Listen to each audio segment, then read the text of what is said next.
Giêsu lòng lâm tơ đi ca minh pa bên ca pa dư na ham la pa hai la ca sẽ phần hay anh thọ ca Giêsu lòng đâu ngày khó cái dây tê với bạn đi khai cái hú bê biết tiếc thương là nói nhau hôm ngày nào lắc song ca đâu bên này đây đâu mà cái bi là ăn là ta thà vũ ca đang mà đây để về mà cái ngày lên cái mà nó để đi lại và tăng lên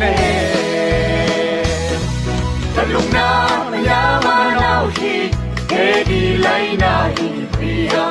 bằng đầu mà là tha vũ âm là con trên là tung bên nó là bi ăn là na bi đăng là ôi pha lâu nó bằng tung nhìn ha và ra bi là chú ai yo tung bi ông ấy yo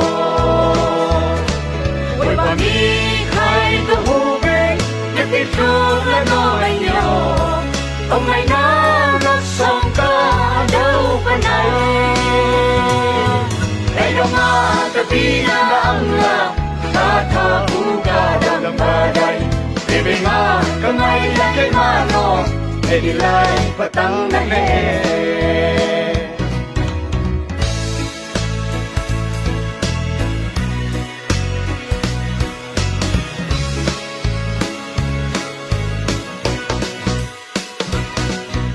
lấy rai na ra hồ con ba la pa om sa khong tu pai no đi lấy bắt tăng na ol kan sa mai ni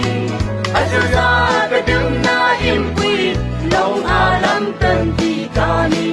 đi đâu mà ôi ba đi đi ha cây ca tha thứ tê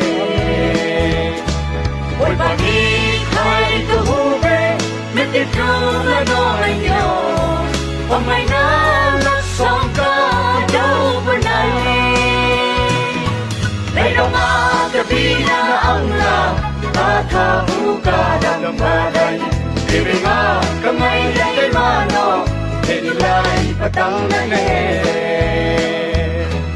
ôi bà mi khai cái hú bên biết tiếc thương là nói nhau hôm ngày nào lắc song ca đâu bên này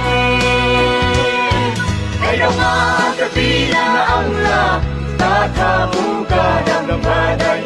để về mà cái ngày là cái mà nó để đi lại và tăng lên để về mà cái ngày là cái mà nó